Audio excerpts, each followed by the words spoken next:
Assalamualaikum warahmatullahi wabarakatuh. Alhamdulillahirabbil alamin wal 'aqibatu lil muttaqin wala 'udwana illa 'alal zalimin.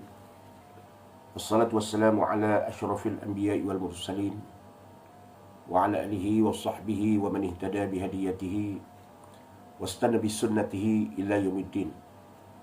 Subhanaka la 'ilma lana illa ma 'allamtana innaka antal alimul hakim. ولا حول ولا قوة إلا بالله العلي العظيم ولا حول ولا قوة إلا بالله العلي العظيم ولا حول ولا قوة إلا بالله العلي العظيم. قال رب اشرح لي صدري ويسر لي أمري واحلل عقدة من لساني يفقه قولي. أما بعد. Yang saya hormati dan dikasihi sekalian ahli keluarga saya, yang dihormati dan dikasihi ibunda yang tercinta, yang saya kasihi adik-adik, yang dikasihi adik-beradik jauh dan dekat, sahabat handai, khususnya muslimin muslimat yang sudi mendengar mau'izah yang cuba saya sampaikan ataupun yang terdengar mau'izah yang cuba saya sampaikan sekadar kemampuan yang Allah berikan ilmu kepada saya, dengan kefakiran ilmu, dengan keterbatasan ilmu, kebertasan ilmu yang Allah berikan, kekerdilan diri ini. Mudah-mudahan Allah Subhanahu wa taala memberi pengajaran pada diri saya dan ahli keluarga saya dan kita sekalian. Walaupun hanya ilmu yang pengajaran saya sampaikan ini tidak banyak, tapi mempunyai pengajaran yang amat berarti untuk diri kita insya-Allah. Muslimin muslimat dirahmati Allah sekalian, pada pagi ini saya cuba sampaikan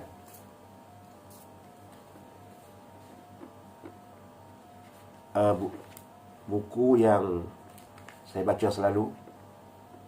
Saya menyambung lagi buku yang dikarang oleh almarhum Tuan Guru Datuk Ni Abdul Aziz bin Nikmat, iaitu persiapan menghadapi kematian. Mudah-mudahan pada pagi ini, pagi Ahad 3 hari bulan Oktober bersamaan dengan 26 Safar 1443 Hijrah, akan memberi erti dalam hidup kita insya-Allah. Muslimin muslimat rahmati Allah sekalian, almarhum Tuan Guru di dalam kitabnya ini dia mengatakan bahawa andainya manusia melihat wajah malaikat maut,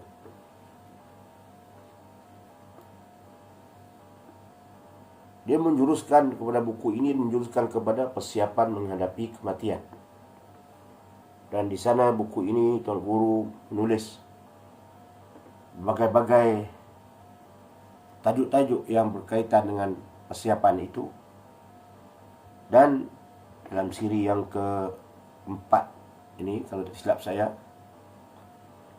andainya manusia melihat wajah malaikat maut. Abdullah bin Abbas radhiyallahu anhu meriwayatkan bahawa Rasulullah sallallahu alaihi wasallam ketika Mi'raj bersama malaikat Jibril, lalu Nabi melihat seorang malaikat. Lalu malaikat Jibril memberitahu Rasulullah sallallahu alaihi wasallam bahawa malaikat tersebut ialah malaikat maut, iaitu malaikat Israel. Abdullah bin Abbas meriwayatkan bahawa Rasulullah sallallahu alaihi wasallam ketika malam Isra dan Mi'raj yang berlaku pada Nabi Muhammad sallallahu alaihi wasallam, ketika dia bersama dengan Jibril alaihi salam, Nabi melihat dalam perjalanannya itu seorang malaikat. Lalu Nabi bertanya kepada malaikat Jibril yang mengiringi sepanjang perjalanan Isra dan Mi'rajnya itu, Nabi Jibril memberitahu bahawa itulah malaikat maut, iaitu malaikat Israel. Lalu Nabi Muhammad sallallahu alaihi wasallam bertanya kepada malaikat Israel, bagaimanakah kamu mencabut nyawa manusia di dunia yang Bagaimanakah kamu mencabut manusia di dunia yang sebegitu besar, luas? Sama ada manusia di daratan dan juga di lautan. Kamu mencabut manusia di dunia yang permukaannya yang begitu besar, luas. Sama ada kamu mencabut nyawa manusia itu, ada masa ketika di daratan, kematian itu ada di daratan, di bumi. Dan ada juga kematian yang di lautan, mati di lautan. Jawab Israel, tidakkah engkau tahu bahawa dunia yang dikatakan luas itu hanya di depan lututku? Jibril, Israel menjawab, wahai Muhammad, tidakkah engkau ketahui bahawa dunia yang kamu katakan saiznya, keluasannya seperti itu, keluasan bumi yang seperti itu, hanya keluasan itu hanya di depan lututku saja. Tidak seperti yang kau gambarkan. Walaupun memang dunia ini keluasannya luas, tapi hanya ibarat macam depan lututku saja. Kedua tanganku amat mudah untuk mencapainya, di mana saja sajian itu berada. Ini jawaban malaikat Israel kepada Nabi Muhammad SAW. Dunia ini ibarat macam depan lutut dia, dan dia boleh ambil mana yang dia nak boleh ambil, mana yang dia suka. Macam makanan ada di depan kita, kita boleh ambil di mana yang kita nak ambil. Begitulah yang dijawab oleh malaikat Israel kepada persoalan Nabi Muhammad sallallahu alaihi wasallam. Seperti yang dijelaskan pada siri-siri yang lalu, bahawa malaikat maut itu mempunyai pembantu-pembantunya, yakni rusuluna, pembantu-pembantunya yang tidak terhingga jumlahnya. Setiap kali malaikat Israel merenung seseorang yang didapati sudah tersenarai di dalam buku catatan yang ajalnya telah tiba, maka para pembantu malaikat maut itu segera menerpa dan mencabut roh orang itu tepat pada masanya. Seperti mana kita tahu bahawa malaikat Jibril ini ketua malaikat, malaikat Israel ini ketua malaikat bagi mencabut nyawa, tugas mencabut nyawa. Dan di sana dia ada pembantu-pembantunya, rusuluna.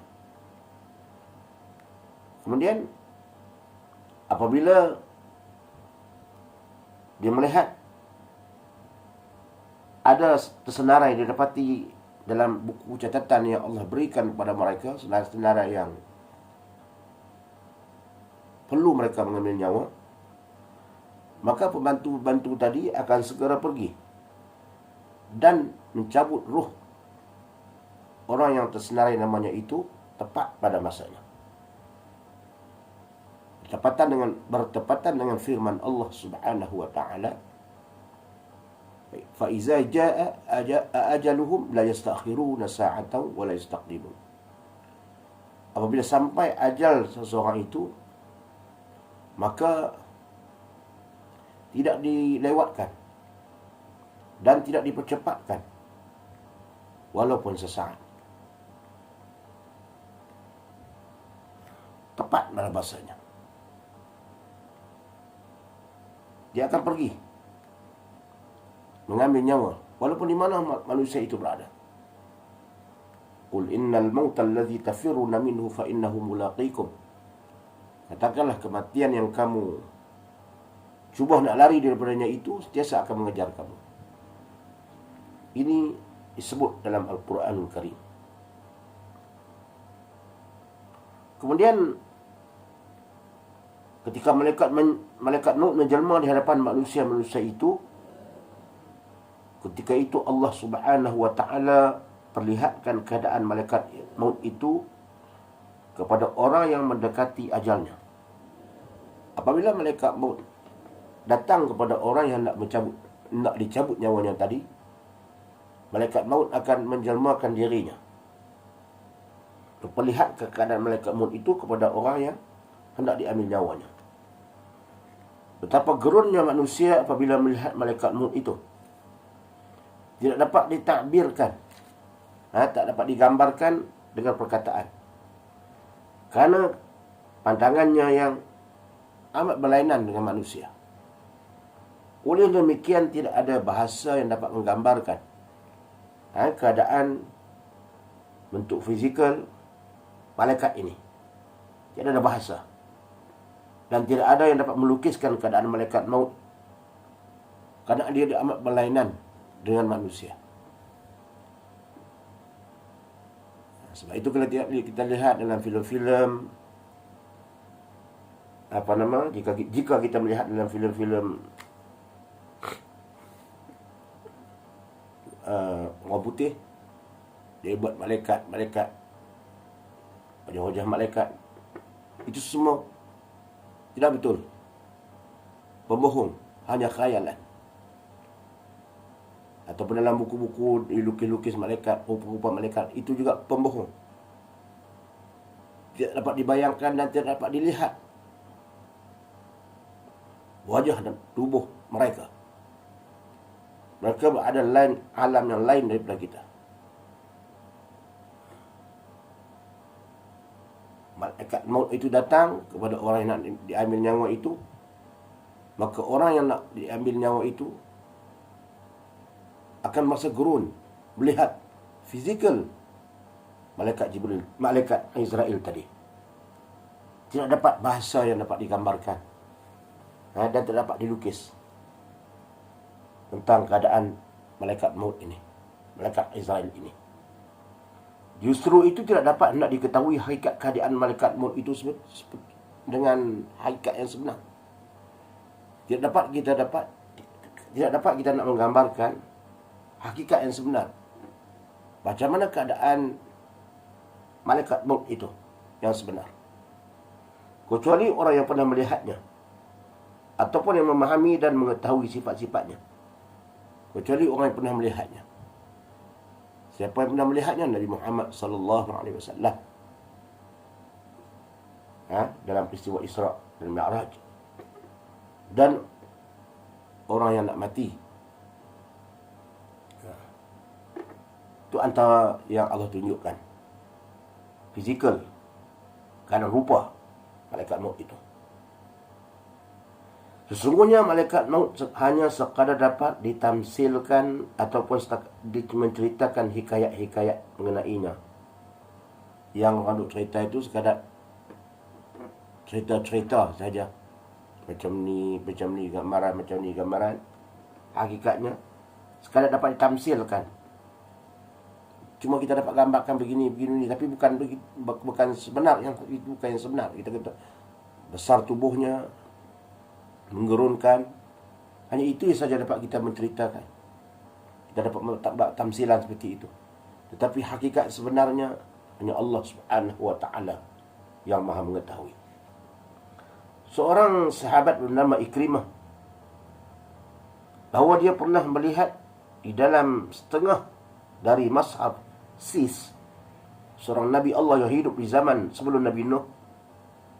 Di dalam kitab Nabi Sis itu ada menyebut bahawa Nabi Adam AS telah bersungut kepada Tuhan dengan katanya, "Ya Tuhanku, bantulah tunjukkan kepadaku malaikat maut supaya aku dapat melihatnya."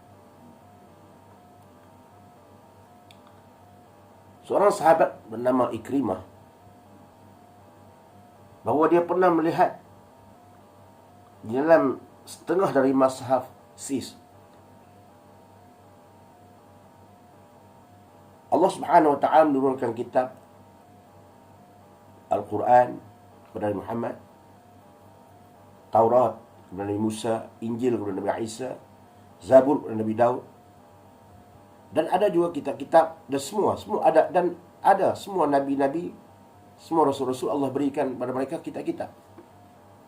Ada yang berbentuk dinamakan, bentuk dipanggil sebagai mashaf. Mashaf. Kitab itu dinamakan sebagai mashaf. Helaian-helaian, cebisan-cebisan. Buku sebagai kitab, sebagai amalan. Kitab juga. Kitab dulu Allah Subhanahu wa taala dipanggilkan mashaf. Dan Nabi Sis ini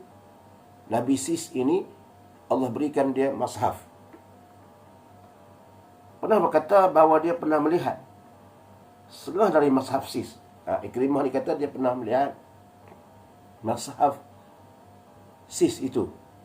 Bukan semua. Dia melihat sebahagian. Dari mashaf Sis itu seorang Nabi Allah yang hidup di zaman sebelum Nabi Nuh. Nabi Sis ini seorang Nabi yang hidup sebelum Nabi Nuh alaihissalam. Sebelum Nabi Nuh ada seorang Nabi bernama Nabi Sis. Di dalam kitab Nabi Sis itu terbaca oleh Ikrimah bahawa ada disebut bahawa Nabi Adam alaihissalam telah meminta kepada Tuhan, yakni kepada Allah Subhanahu wa taala, dengan katanya, "Ya Tuhanku, tolonglah tunjukkan kepadaku malaikat maut supaya aku dapat melihatnya." Dalam kitab itu ditulis bahawa pernah Nabi Adam alaihissalam meminta kepada Allah Subhanahu wa taala untuk melihat malaikat maut. Dalam kitab Nabi Sis tadi, dalam mashaf Nabi Sis tadi. Lalu Allah Subhanahu wa taala mewahyukan kepada Adam. Lalu Allah Subhanahu wa taala mewahyukan kepada Nabi Adam alaihissalam, "Wahai Adam, bagaimanakah kamu hendak melihat malaikat maut? Karena malaikat maut itu mempunyai sifat-sifat yang menyebabkan mata kamu tidak dapat melihatnya dan tidak akan mampu melihatnya." Allah jawab dengan baik. Allah jawab setiap soalan yang Nabi tanya, Nabi mohon, Nabi minta, Allah bertanya dengan baik. Jadi kita manusia ini, jika orang bertanya kita soal Islam, jawablah dengan jawapan yang baik. Itu akhlak yang diajar oleh Allah. Itu adalah akhlak yang diajar oleh Rasulullah sallallahu alaihi wasallam. Muslimat rahmati Allah sekalian, Allah menjawab permintaan Nabi Adam itu, "Wahai Nabi Adam, macam mana kamu hendak melihat wajah malaikat maut?" Ini malaikat Israel. Kerana kamu tidak mampu melihatnya dan kamu tidak akan melihatnya, dapat melihatnya. Mata kamu tidak akan mampu melihatnya. Dan kamu sendiri tidak dapat melihatnya. Walau bagaimanapun, oleh kerana engkau berhajat untuk melihatnya.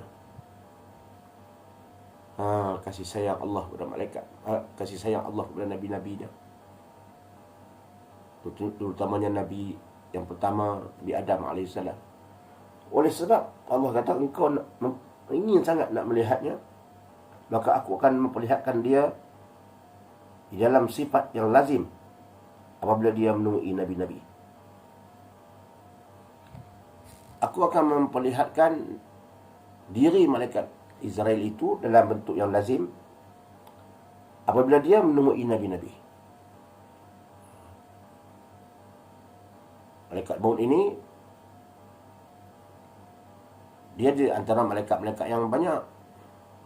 Malaikat-malaikat yang kita kata tak terkira jumlahnya. Dan malaikat maut ini ada kalanya dia bertemu dengan nabi-nabi.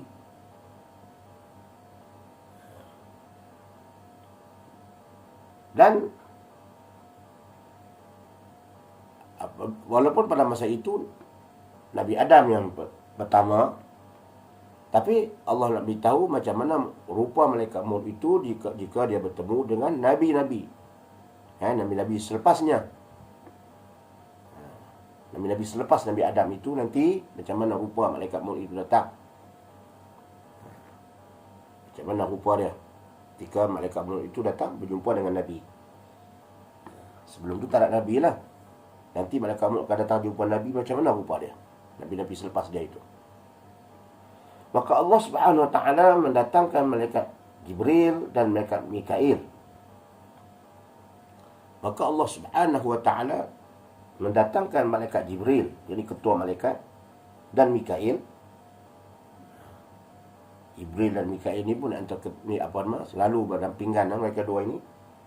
Dan bersama-sama dua malaikat itu turut serta malaikat maut. Dan datang bersama malaikat Jibril dan Mikail itu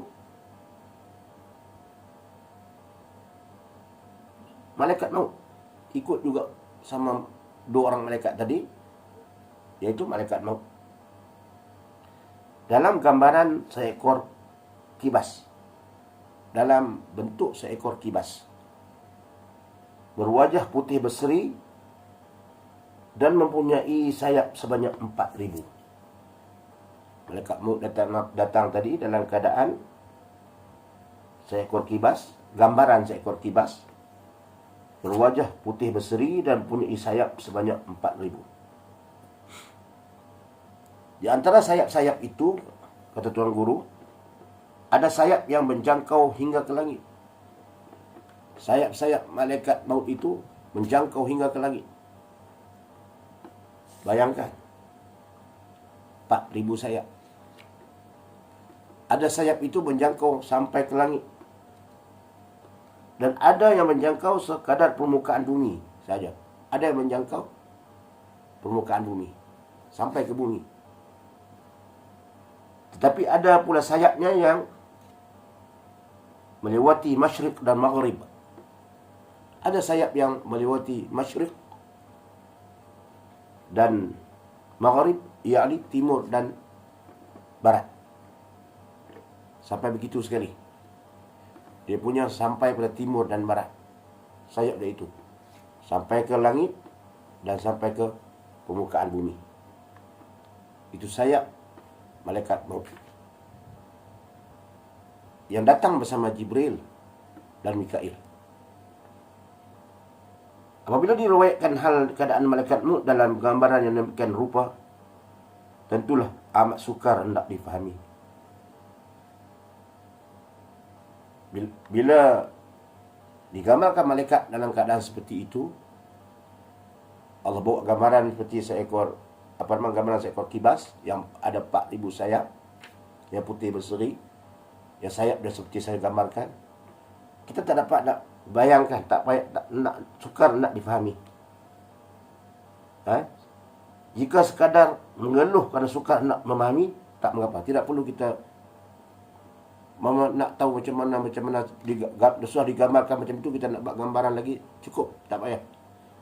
Tak payah kita lebihkan gambarkan bagaimana keadaan malaikat itu. Cukup diberitahu seperti itu. Seperti yang digambarkan ada 4,000 sayap. Kerana memanglah sulit hendak memahaminya. Bagaimana keadaan malaikat maut yang digambarkan sebesar seekor kibas, tapi sayapnya begitu banyak.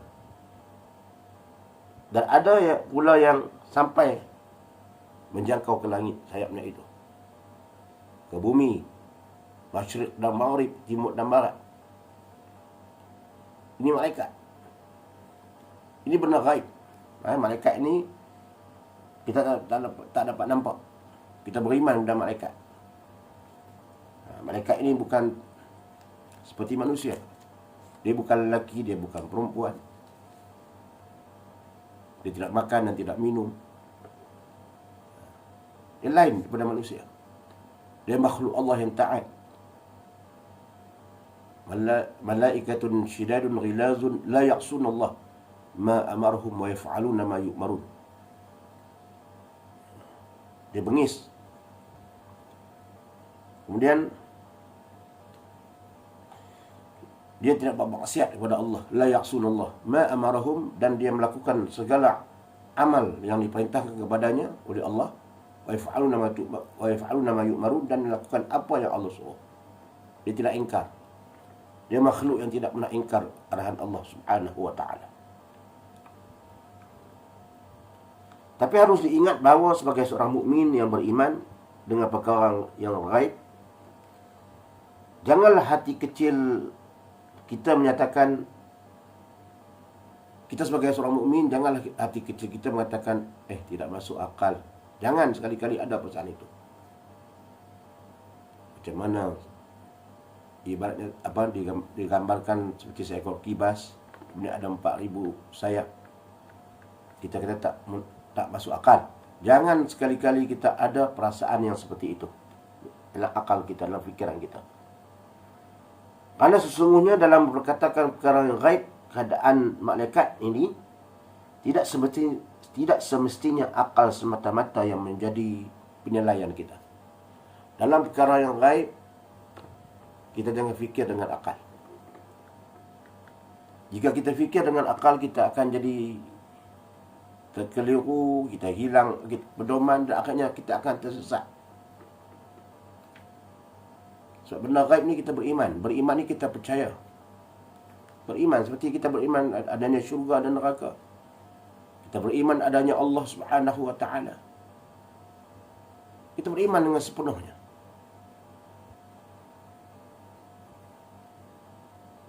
Tafakkaru fi zatillah. Kita fikir tentang zat Allah, tentang apa? Tafakkaru fi khalqillah. Tafakkaru fi khalqillah. Tafakkaru fi khalqillah. Fikirlah apa yang Allah jadikan. Wala tafakkaru fi zatillah. Nabi kata, fikirkan apa yang Allah jadikan, Allah ciptakan di dunia ini.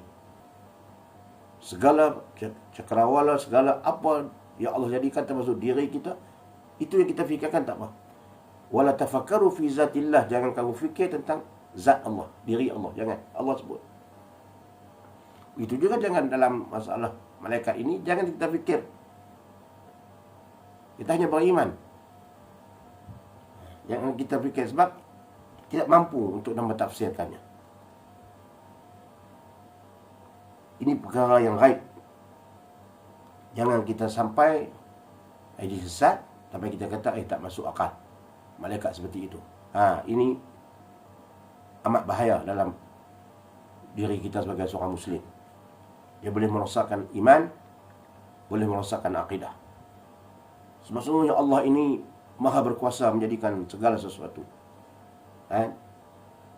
Allah ini maha bijaksana. Kita fikirkan itu pun cukup. Allah mampu melakukan sesuatu yang Allah nak lakukan. Kita fikir tentang mata kita pun sudah cukup. Allah bagi kita melihat. Dengan tidak ada benda sambungan mai kepada diri kita, dapat melihat. Sedangkan kalau benda-benda lain, jika nak ada cahaya mesti ada sambungan. Lampu dia mesti ada sambungan dengan fuse, dengan arus elektrik dan sebagainya baru menyala. Itu dengan ada mentol dan sebagainya. Tapi mata ini tidak ada sambungan dengan apa-apa dapat melihat. Allah mampu lakukan. Kita melihat tanpa ada mata kita melihat ni tanpa ada sambungan wire ke mana-mana. Allah mampu bagi kita melihat. Setiap ciptaan Allah ini jika kita fikir memang tak terjangkau oleh akal. Hebatnya. Makna begitu pintarnya keagungan Allah Subhanahu wa ta'ala. Muslimin muslimat rahmati Allah sekalian, itulah Tuhan kita. Tuhan yang paling agung, yang wajib kita sembah, yang wajib kita taat. Karena Tuhan itulah, Allah itulah yang kita akan bertemu pada di hari akhirat nanti, di padang mahsyar nanti. Dan Allah itulah yang akan menentukan kehidupan kita di akhirat nanti, sama ada syurga ataupun neraka. Maka taatlah kepada perintah Allah Subhanahu Wa Taala. Jangan kita memikirkan tentang perkara-perkara yang Allah tak bagi kita fikirkan. Cukup Allah bagi begitu gambaran-gambaran semintas lalu. Muslimin muslimat rahmati Allah sekalian.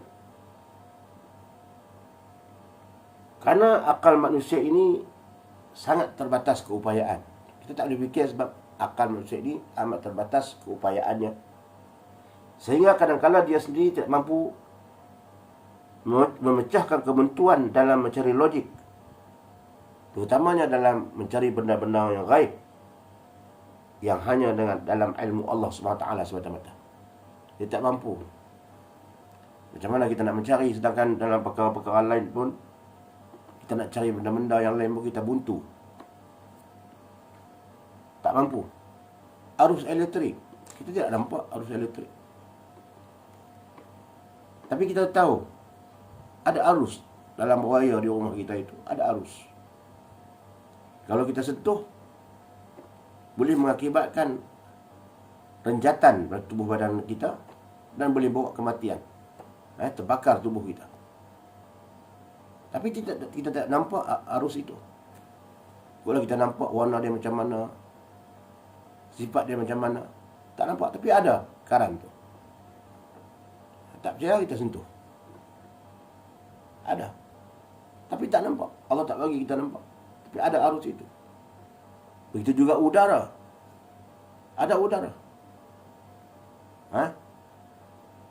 Kita lihat daun-daun yang gugur, pokok-pokok, kadang-kadang daunnya jatuh, ditiup oleh angin. Kadang-kadang angin datang sepoi-sepoi basah. Tapi kita dapat melihat udara itu.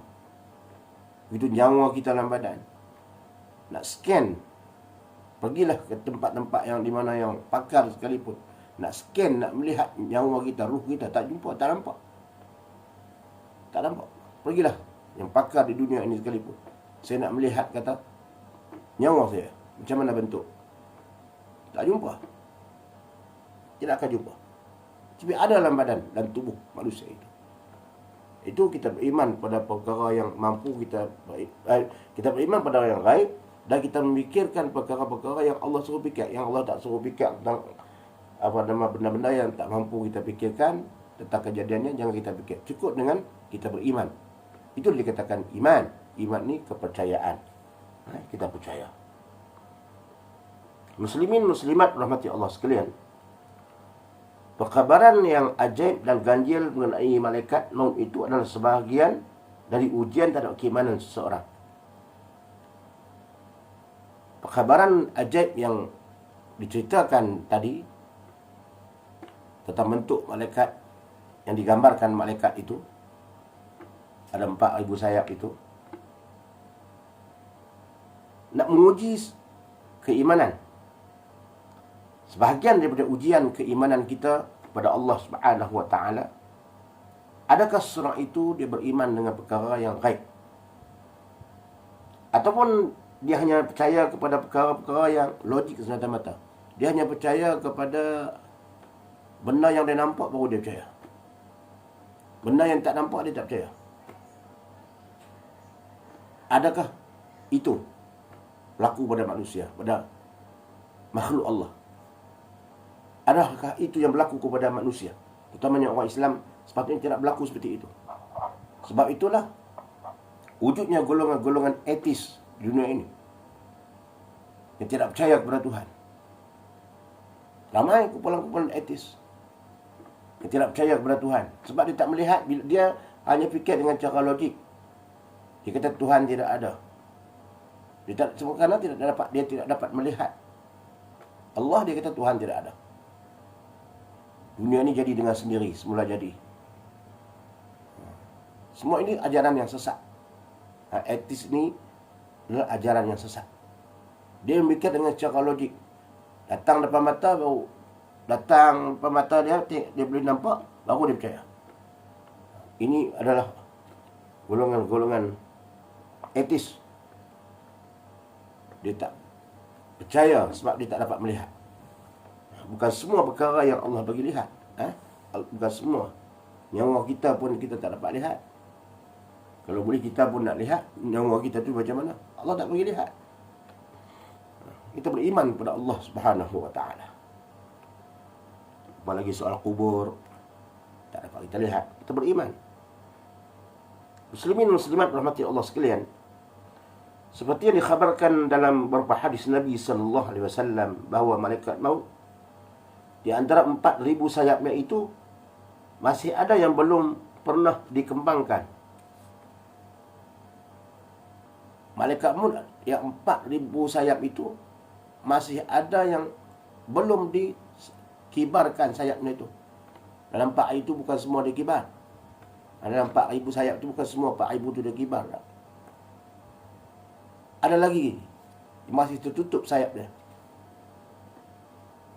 Dan demikian juga di antara malaikat maut, di antara mata malaikat maut itu ada yang belum terbuka.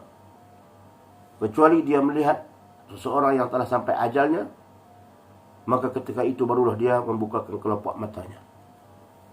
Tuan Guru beritahu, demikian juga di antara mata malaikat maut itu ada yang belum lagi terbuka. Tak dapat kita fikir dengan logik, kita beriman. Kecuali dibukakan mata itu apabila dia melihat seseorang itu telah sampai ajalnya, maka barulah kelopak mata itu dibukakan. Bila dia melihat ada catatan untuk dia nak mengambil nyawa seseorang, maka terbukalah kelopak matanya itu. Di antara sayapnya itu ada yang terbuka hanya untuk mencabut roh orang-orang yang muttaqin. Di antara sayap-sayap yang banyak itu, yang 4,000 itu, ada yang terbuka hanya untuk mencabut ketika hanya dibukakan sayap itu ketika hendak mencabut roh orang mukmin dan orang muttaqin. Orang mukmin yang beriman dan juga orang yang muttaqin, orang yang bertakwa kepada Allah.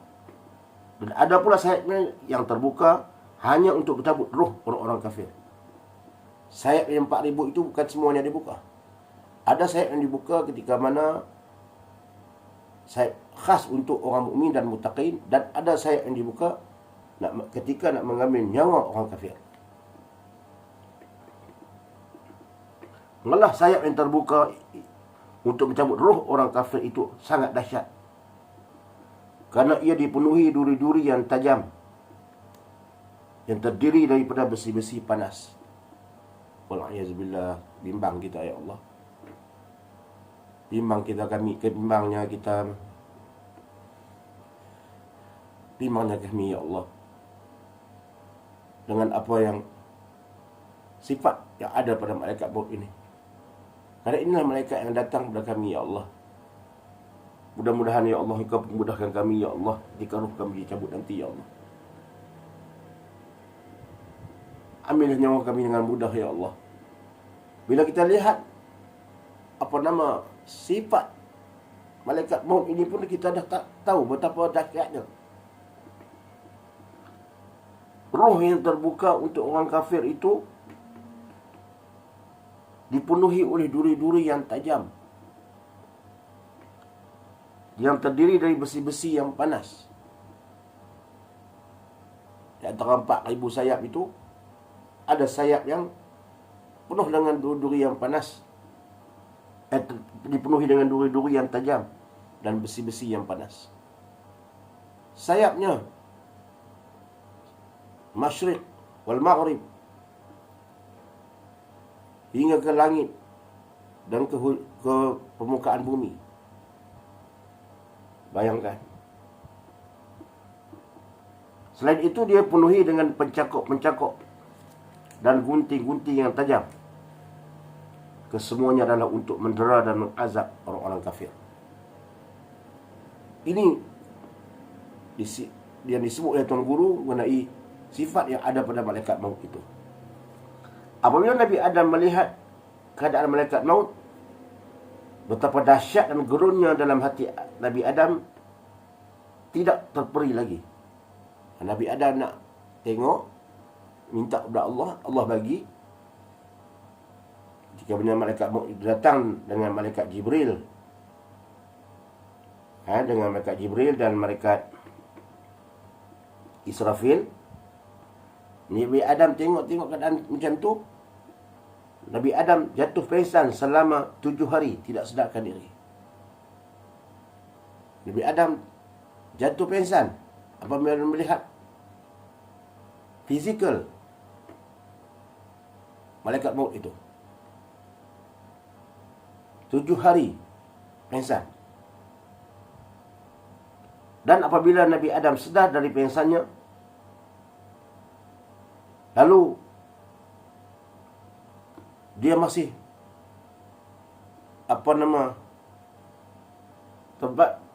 masih lagi dia tubuhnya kelihatan seperti merah, seperti jafaran, disebabkan terlalu terkejut dengan peristiwa dahsyat penjelmaan malaikat maut itu. Kita pucat, muka dia tu pucat, merah, kemerahan, dia rasa ngeri, disebabkan terlalu terkejut dengan peristiwa dahsyat yang Allah tunjukkan, yang dia minta dan Allah bagi kebenaran, Allah bagi keizinan nak lihat malaikat maut. Engsan bila dia melihat malaikat maut itu.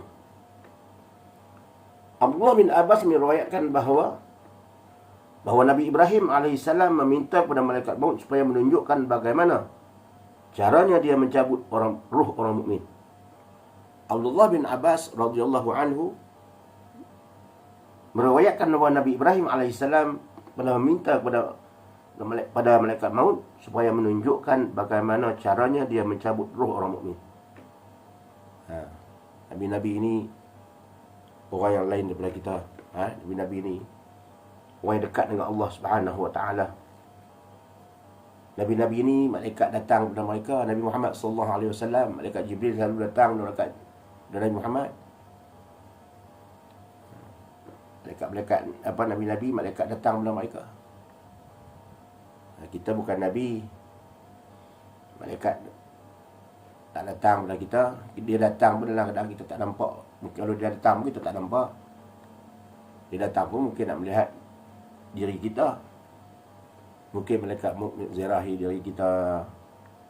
Ajal belum sampai tapi dia ziarah tengok kita dah. Mungkin malaikat rahmat datang kepada kita, rumah kita. Kita tak nampak. Kita beriman semua tu. Sebab dalam surah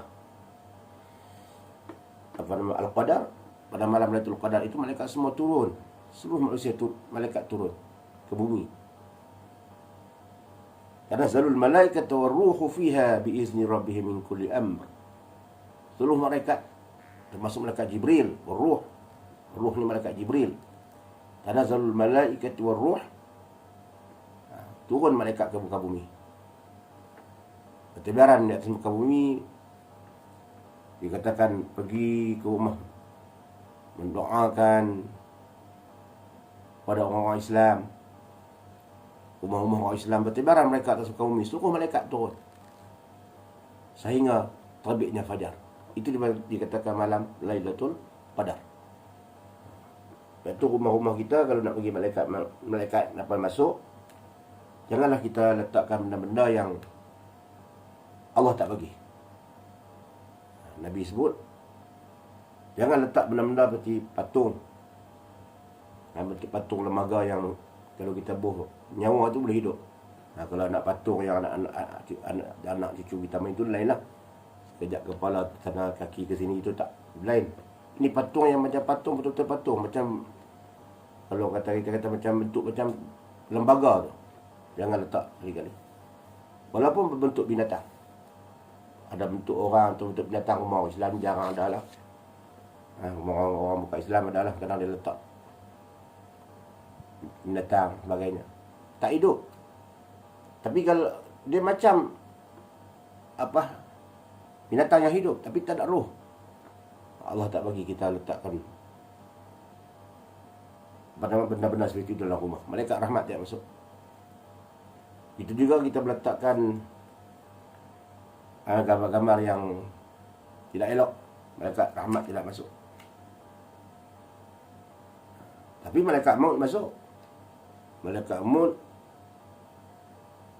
buh lah apa pun, buh lah apa pun, patung ke tak patung ke, nak ambil nyawa dia masuk, dia tak peduli. Ni malaikat rahmat dia tak masuk.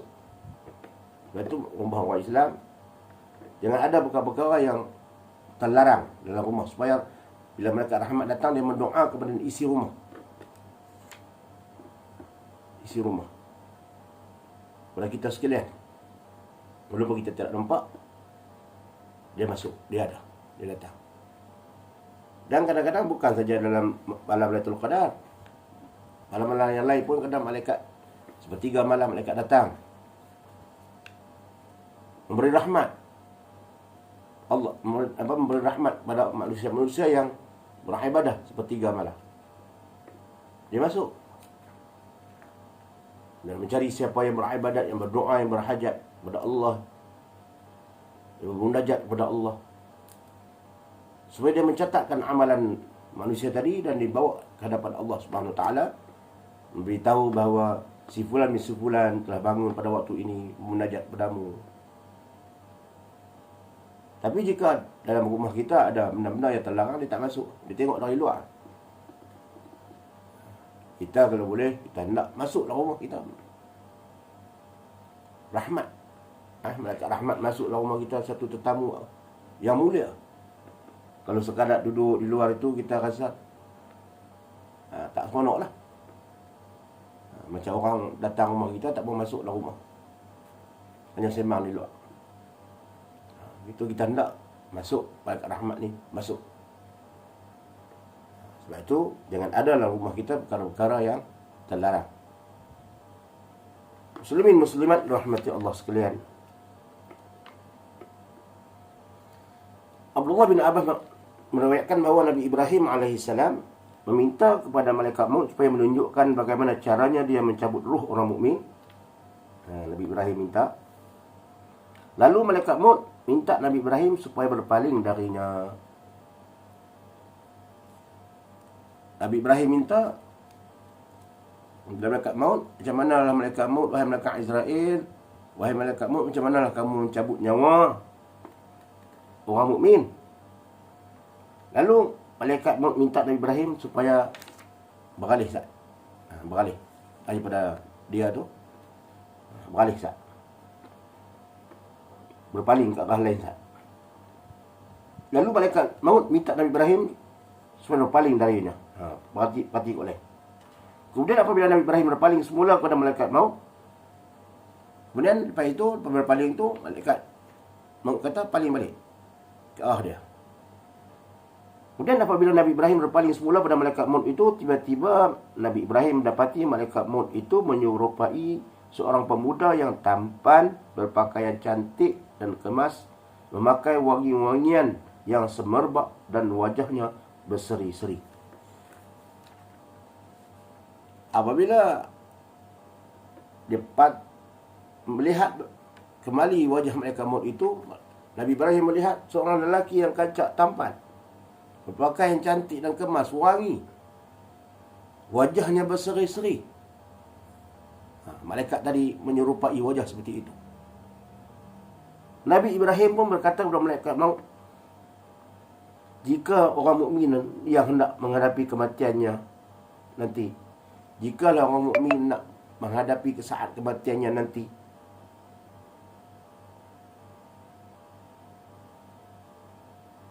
tidak diperlihatkan syurga tempat dia istirahat kelak. Ketika orang mukmin nak dimatikan nanti, orang muttaqin nak dimatikan nanti, tidak diperlihatkan lagi tentang syurga, yang jika tidak diperlihatkan lagi tentang syurga yang hendak tempat duduknya, jika syurga itu tak diperlihat lagi kepadanya pun, tapi hanya memandang wajah engkau pun sudah cukup membahagiakan. Jika melihat wajah engkau seperti ini pun sudah membahagiakan bagi orang mukmin. Kalau Allah tak gambarkan lagi keadaan syurga, tempat orang mukmin tu, melihatkan wajah kamu seperti ini pun sudah mengembirakan orang mukmin. Sampai begitu sekali wajah malaikat ketika nak mencabut orang mukmin, wajahnya tidak seperti mana dia mencabut nyawa orang kafir. Dalam rupa yang segak, yang kemas, yang cantik. Sudah pasti roh orang mukmin akan segera menyerahkan rohnya. Dan menyebabkan roh mukmin itu begitu senang dan mudah meninggalkan jasadnya. Bila melihat orang malaikat yang datang itu dalam keadaan rupa yang sedemikian, roh itu akan cepat keluar. Seronok berjumpa dengan roh orang mukmin, roh yang jinak dah. Roh orang muttaqin, orang yang bertakwa, jinak dah. Melihat malaikat yang datang rupa yang seperti itu, yang cantik, yang kemas, yang wangi, berseri-seri wajahnya dengan kita kata roh itu segera nak pergi jumpa malaikat tadi. Nak pergi dekat malaikat tadi, segera naik boleh pergi ke ubun-ubun tu, lalu diambilkan nyawa itu dengan mudah. Mudah meninggalkan jasad. Sebab yang datang tadi roh, yang datang tadi malaikat dengan rupanya yang seperti itu. Kemudian Nabi Ibrahim minta pula pada malaikat maut bagaimana dia mencabut nyawa orang kafir. Nabi Ibrahim ni dia suka bertanya. Seorang yang suka bertanya. Bahkan kepada Allah sendiri dia pun dia pernah bertanya macam mana Allah menghidupkan orang mati. Allah bagi semua. Segala permintaannya Allah jawab.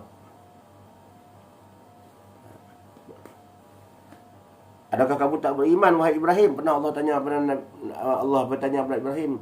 Sebab Nabi Ibrahim fikir macam mana Allah menghidupkan orang mati kembali selepas manusia itu menjadi tulang belulang.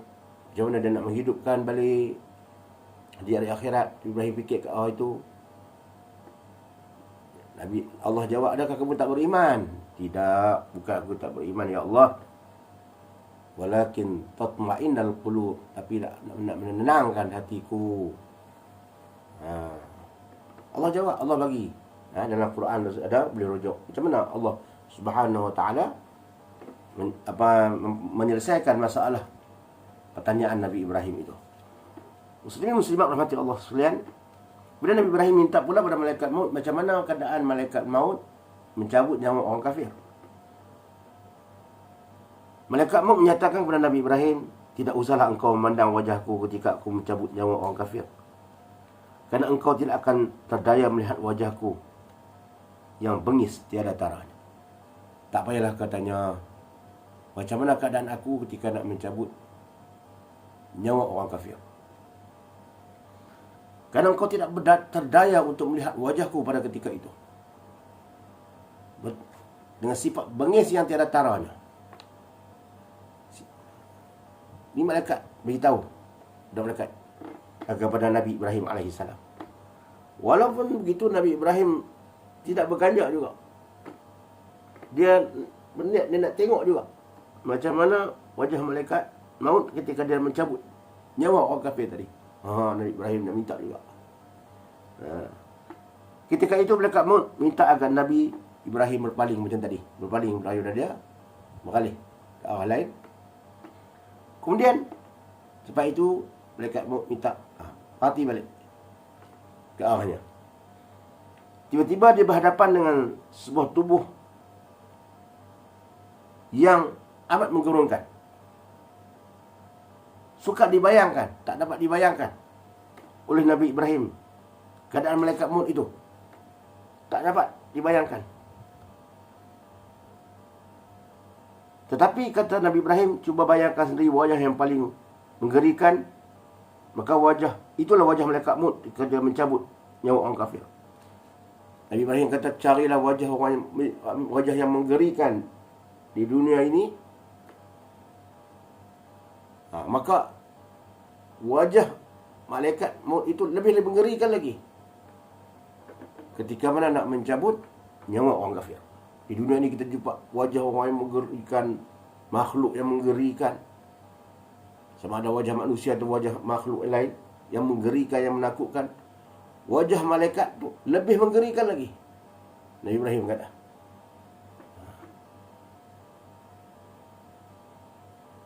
pada setiap sayap-sayapnya itu ada api-api, ada api yang menyala-nyala. Dikatakan bahawa terdapat api neraka yang menyala-nyala. Ini yang dikatakan malaikat maut itu. Nabi Ibrahim nak tengok sangat, malaikat maut pun menunjukkan dirinya kepada malaikat Nabi Ibrahim. Lantas kata Nabi Ibrahim, kalaulah orang-orang kafir itu ketika hendak dicabut nyawanya, walaupun tidak diperlihatkan api neraka bakal tempatnya kelak, tapi hanya diperlihatkan wajah engkau, wahai malaikat maut, nescaya sudah cukuplah hanya dengan melihat wajah engkau itu sebagai satu azab yang menyeksakan bagi orang kafir itu. Lalu kata Nabi Ibrahim kepada malaikat maut, kalaulah orang kafir ketika nak dicabut nyawa itu tak diperlihatkan lagi neraka tempat mereka duduk itu, tapi cukup dengan melihat wajahmu itu pun sudah satu azab bagi mereka. Satu azab bagi orang kafir melihat wajah engkau itu pun. Dan satu yang amat menyeksakan bagi mereka. Belum lagi neraka Allah Subhanahu Wa Taala yang penuh dengan azab. Melihat wajahmu dan melihat tubuhmu ketika mana datang nak mencabut nyawa orang kafir tadi, sudah menjadi satu azab pada mereka dengan melihat dirimu itu. Dia nak menunjukkan, dia kata, wajah malaikat-malaikat yang datang mengambil nyawa orang muttaqin, nyawa orang beriman, datang dalam keadaan yang wajahnya yang cantik, berseri-seri, dengan wangi-wangian, dengan wajah yang tampan. Dia bercabut dengan mudah, sebab roh pun akan pergi dengan mudah melihat wajah seperti itu. Roh suka pada wajah seperti itu, sebab roh orang muttaqin. Roh orang muttaqin ni dia tahu, orang dia jinak. Roh yang kita kata roh yang mutmainnah, yang tenang. Lalu malaikat panggil, dia mudah lagi. Malaikat pula datang dengan rupa yang seperti itu. Roh orang kafir bila melihat wajah yang malaikat yang seperti mana yang ditunjukkan, lagi dia tak mau keluar. Yang menggerunkan, lagi dia tak mau keluar. Sebab itu dikatakan dengan ambil dengan cara yang dahsyat, yang menyakitkan. Ini malaikat datang dalam keadaan dua wajah. Itu malaikat maut. Muslimin muslimat rahmati Allah sekalian, malaikat ni, beriman pada malaikat ini, pada malaikat ini makhluk yang lain daripada manusia yang tak dapat kita gambarkan, tak dapat kita bayangkan. Bahkan Nabi Muhammad sallallahu alaihi wasallam sendiri, ketika mana dia belum jadi Nabi sallallahu alaihi wasallam,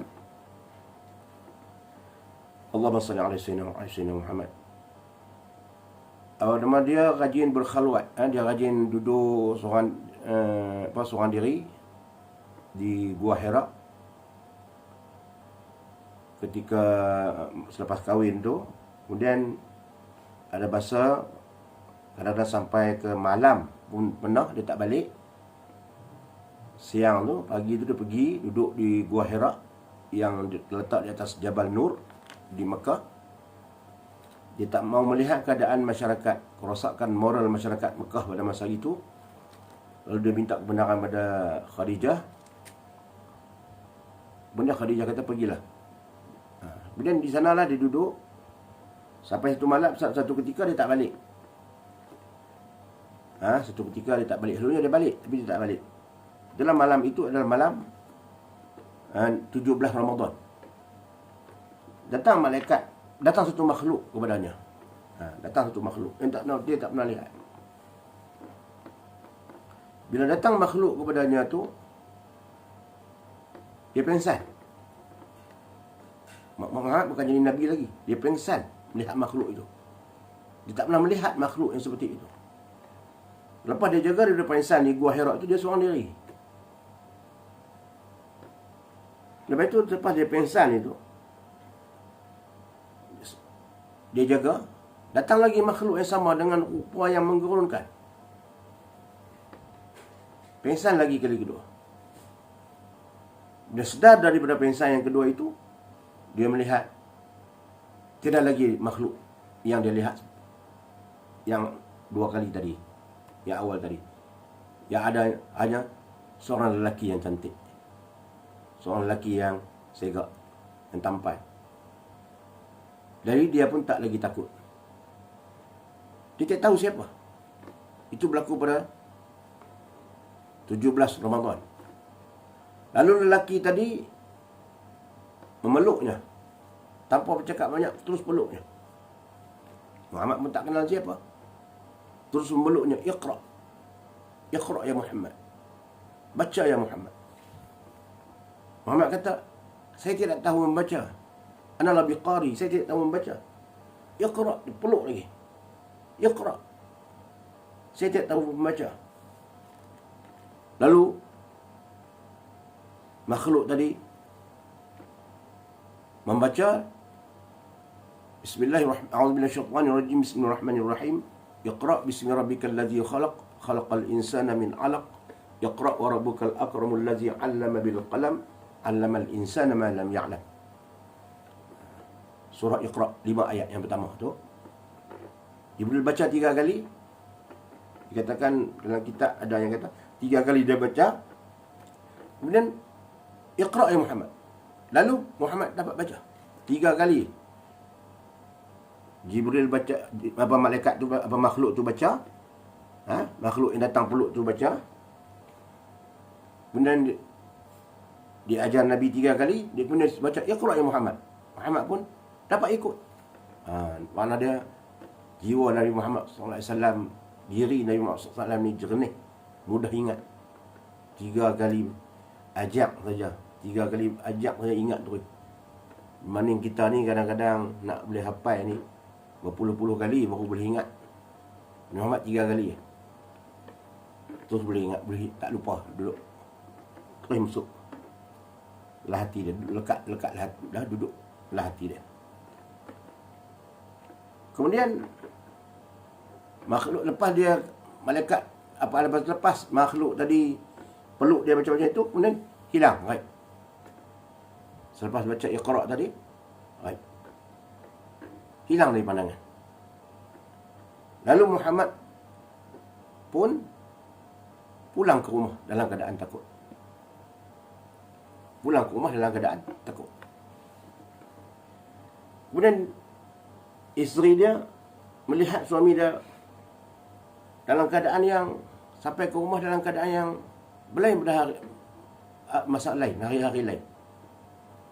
Kenapa suamiku dalam keadaan yang seperti ini, takut-takut ni, macam pucat. Tapi Khadijah ni seorang yang pandai, seorang yang bijak.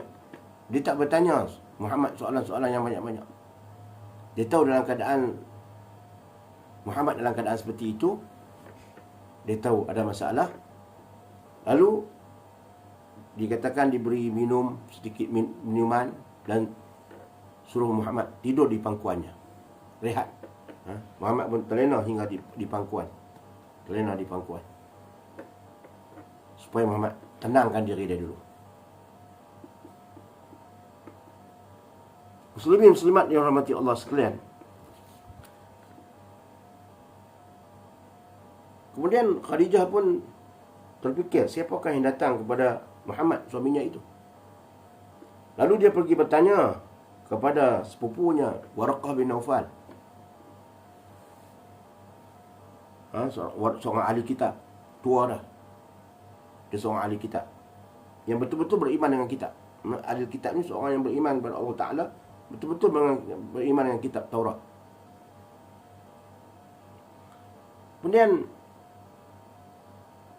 dia pergi, dia ceritakan bahawa Muhammad sallallahu alaihi wasallam, suaminya itu jumpa begini.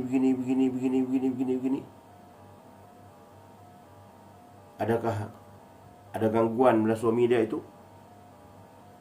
Adakah suami dia diganggu oleh makhluk-makhluk yang kita kata syaitan ke ataupun makhluk lain lah? Sebab dia memang sayang Muhammad ni. Tapi apabila isteri menceritakan, Khadijah menceritakan kepada Waraqah tentang makhluk yang datang tu, sifat yang makhluk yang datang itu, Waraqah mengatakan kepada Khadijah, kamu jangan bimbang wahai Khadijah. Daripada apa yang kamu sebutkan ini, makhluk tadi bukan makhluk yang nak mengganggu suami kamu. Makhluk ini telah datang kepada nabi-nabi yang terdahulu. Dalam kitab Taurat disebut, kalau tak silap, Namus. Kita panggil Jibril alaihissalam.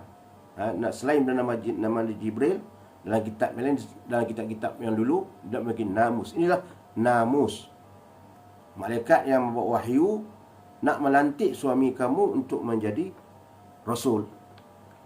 Bahawa suami kamu telah diangkat menjadi rasul. Yang datang itu adalah Namus, itu malaikat Jibril alaihissalam. Kamu jangan bimbang. Suami kamu telah dilantik untuk menjadi rasul bagi umat ini. Bila dengar begitu, lapang hati Khadijah. Sebab yang datang pada suami dia itu bukan makhluk yang disangka-sangka.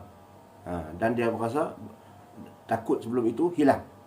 Oh, yang datang rupanya malaikat Allah Subhanahu wa ta'ala. Itu malaikat Jibril alaihissalam. Dan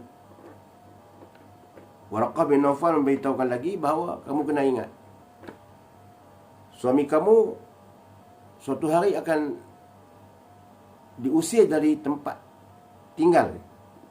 Dia akan diusir dari tempat tinggalnya. Waraqah ni dia seorang yang pandai takbir. Pandai takbir. Dia seorang ahli kitab, dia baca daripada kitab-kitab yang terdahulu. Bila nabi-nabi bila jadi nabi ni, antaranya ciri-ciri itu, sifat-sifat yang ada yang akan dihadapi oleh nabi itu adalah kitab-kitab yang terdahulu.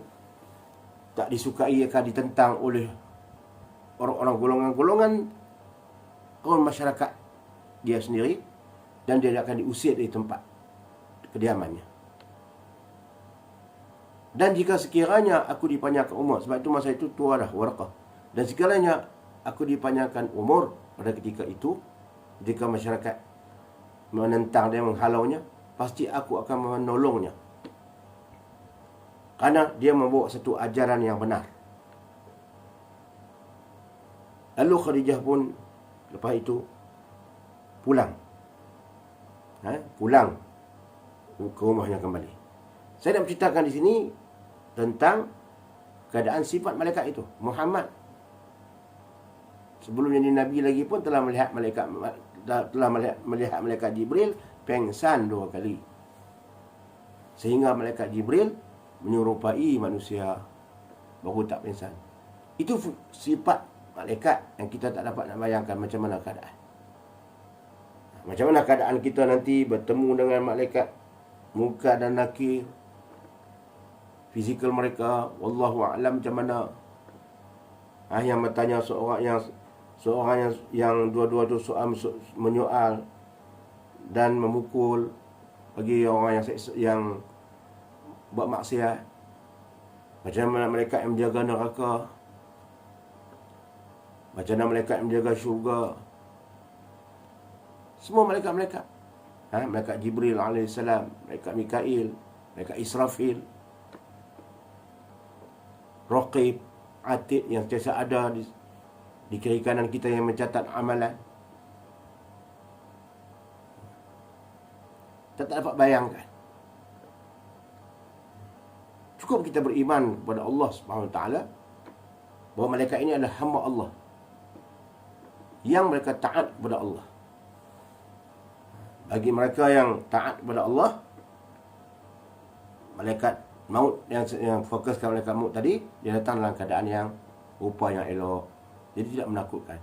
Bagi orang kafir, dia datang dalam keadaan rupa yang amat menakutkan.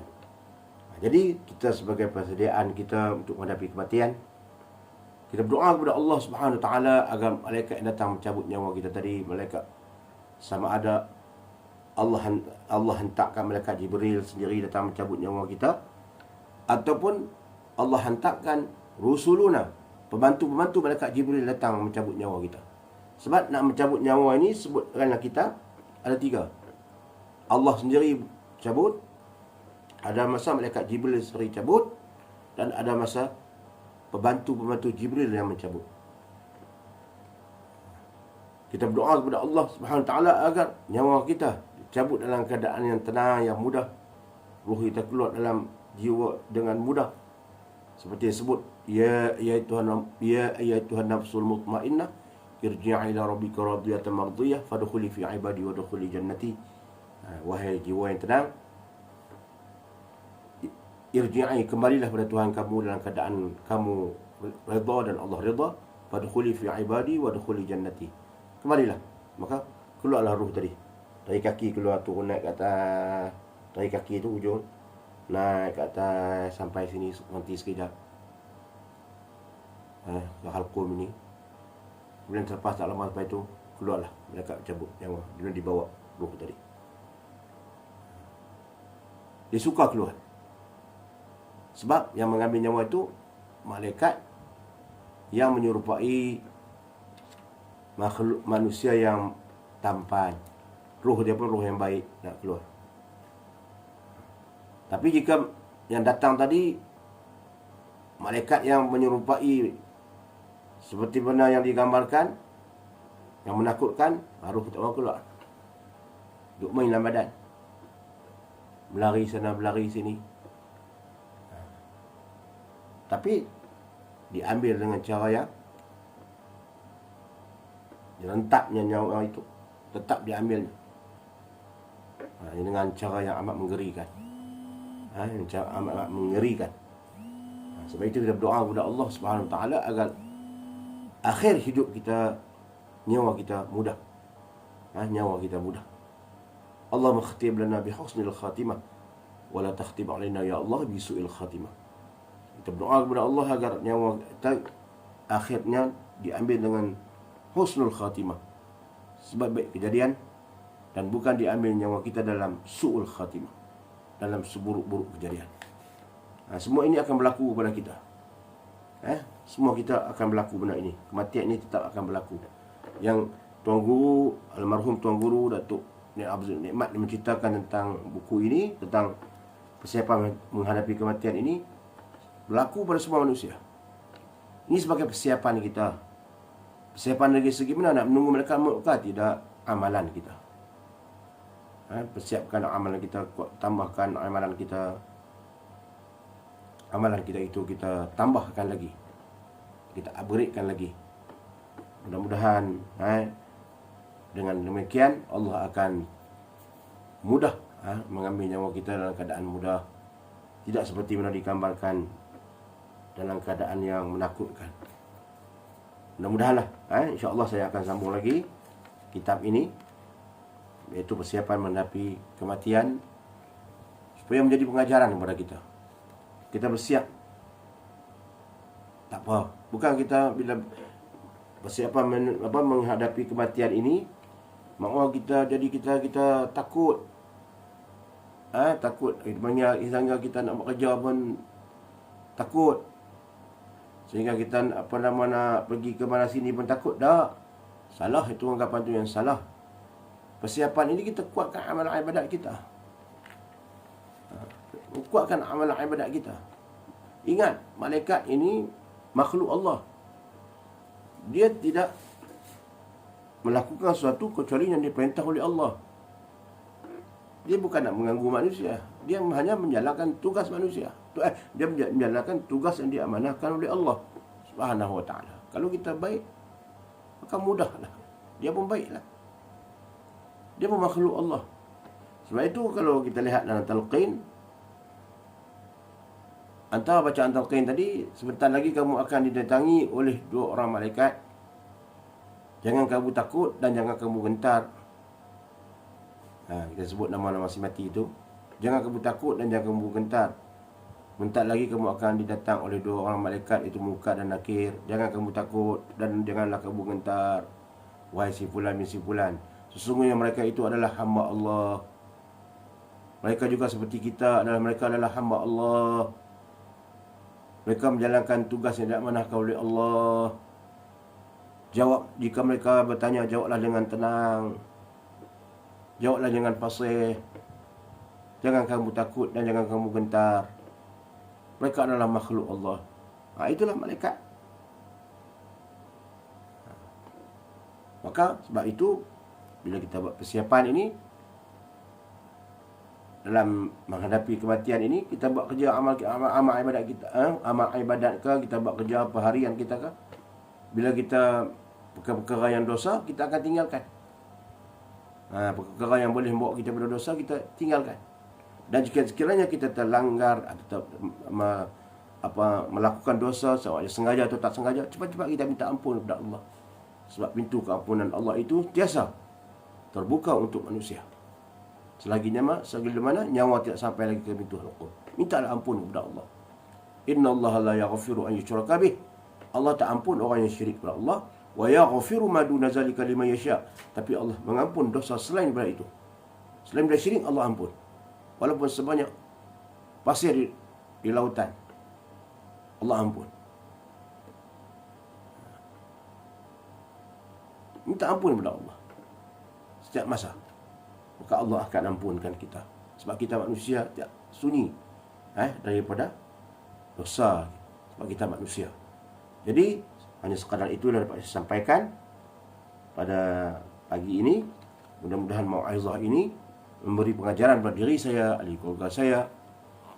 Mudah-mudahan kita sekalian yang termasuk di kalangan hamba-hamba yang beriman kepada Allah Subhanahu wa taala, dan kita hendak mati dalam keadaan kita beriman kepada Allah. Kita hendak mati dalam keadaan kita dapat mengucap kalimah la ilaha illallah Muhammadur Rasulullah. Kita hendak mati dalam keadaan Allah redha dan kita redha kepada Allah dan Allah redha kepada kita, dan kita masuk dalam kumpulan pilihan Allah Subhanahu wa taala dan masuk syurga Allah Subhanahu wa taala, dan kita dicabutkan dengan nyawa kita dengan seringan-ringan. Nyawa kita diambil dengan seringan-ringan, dengan mudah. Itulah kita doakan pada kita, untuk diri kita dan ahli keluarga kita. Saya rasa sekadar itulah yang dapat saya sampaikan. Jika sekiranya terkasar bahasa dan jika tersilap sedikit tutur bicara, saya mohon maaf. Yang baik itu semua daripada Allah Subhanahu wa taala. Yang kurang itu, yang lemah itu adalah daripada kelemahan saya sendiri. Aqulu qawli hadza wa astaghfirullahal azim li wa lakum. Wassalamualaikum warahmatullahi wabarakatuh.